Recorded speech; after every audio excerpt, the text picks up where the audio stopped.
My first name is actually Dorcas or Dorca. Beth Seda, which is where Beth comes from. I go by my middle name, Griffith. And I am with Boston Community Solar Cooperative and also my own organization called Renewable Renegades.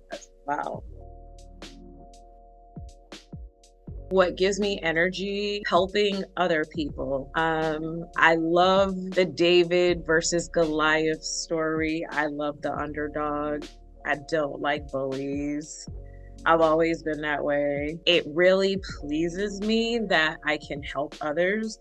I can help my community, even affect policy on a national level, on a local level, state level. That's really what gives me the most energy. That's my why. And I would say my love for my daughter too. Those are some of the things that give me energy. Even when I'm tired, being an advocate just wakes me up. Congresswoman Ayanna Pressley, and I'm probably going to paraphrase this, but the people closest to the pain should be the people closest to the power. I remember just when I lived in Boston, my daughter being diagnosed with asthma, seeing how when I was younger, I'm an 80s baby, how certain neighborhoods that were overwhelmingly BIPOC, were run down, were abandoned, people would use these areas, some companies, to just dump their garbage, their waste. We need to be able, people that are affected by this, that are affected by the environment and are affected by heat islands and things of that nature, they really need to be involved the decision-making process and in the policy making, because this affects them on a daily basis. And that's what's so important. I'm thankful to see how things are starting to change and have changed since from when I was a child to where people are being more involved in the community and what goes on in it, especially when it comes to clean energy. Honestly, some of the takeaways I have learned is to brand myself. That's one of the biggest things I've learned. Be very cautious. And I also learned that the first two companies I was with in the renewable energy industry, they weren't the best. And it was all about profits and not the community and not the people, even though one of the companies did say that. I've learned to always be a student, to work on my personal development. And I did have to learn. I had one person tell me at first, get in, get out, get what you want, but I can't be that type of person. And so I've learned to add value. I try to give more than I take, especially in the clean energy industry. And what I could say is not to be afraid of failure. There were some really big deals I was working on that fell through. And if they had gone through, and because one of the companies I was working with imploded, that really would have reflected negatively on me, would have adversely impacted me in the energy space. So what I've learned is sometimes a setback a failure is not as bad as I think, because if I had succeeded, it would have been worse. That's one thing that failure has taught me. And also, what did I learn? How can I do things better? So those are my biggest takeaways from my career.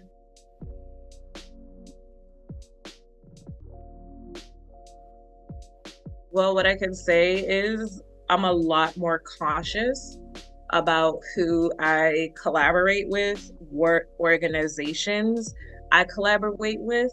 But even in my work outside of the clean energy industry, I always think about, how is this going to affect another business owner? How is this going to benefit people?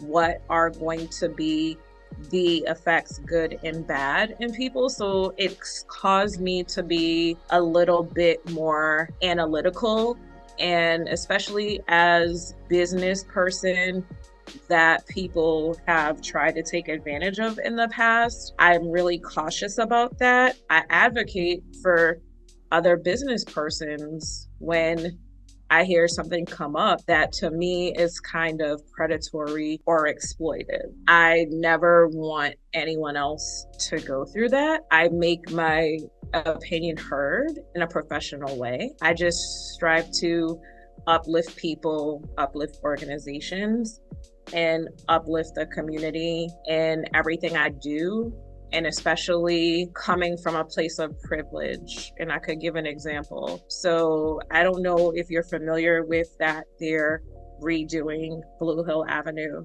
It's the busiest busway route in Boston. And a lot of people, everyone that drives a car, and I drive a car too, even though I do take the T, was complaining, oh, this is going to be horrible. And I said, well, the majority of people on that route actually take the T, the majority of people. And I said, everyone I see complaining on this thread has a car. And I said, and I knew a couple of people, I grew up with them. Like, I was lucky. I used to have to take the T, but I was privileged enough that my parents gave me their used car when they went to buy another car. And so I didn't have to take the T. And especially I had a toddler at the time, you know, that was even a bigger blessing to me. And I said, some people don't have that privilege. So they can't afford to take an Uber. The T is basically what they can afford. And sometimes it is subsidized too, depending on your employer. And I said, it's going to improve that person's quality of life because their commute will be lessened.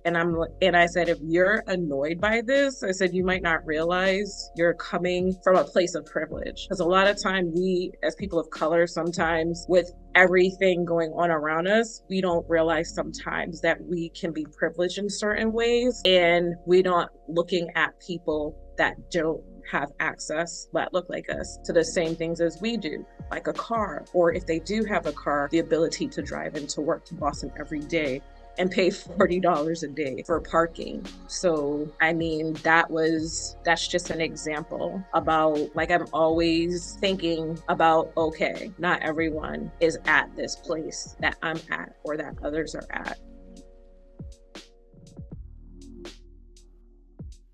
I would say I've had a really great experience, and it wasn't until, I don't even remember, because I guess it's been long ago, just as during COVID, how I was introduced to the Community Advisory Board when your organization was Soul System nonprofit, now Energy Allies. Before then, I always used to think of vulture capitalism and how you kind of can't benefit people and make money. And the Community Advisory Board opened my eyes to all these organizations working together in tandem, really wanting input from people in the community. I also was introduced to people like Greg King, who's now a part of the Boston Community Solar Cooperative, like me, an elder business person. I didn't know that there were so many people that looked like me in the renewable energy space.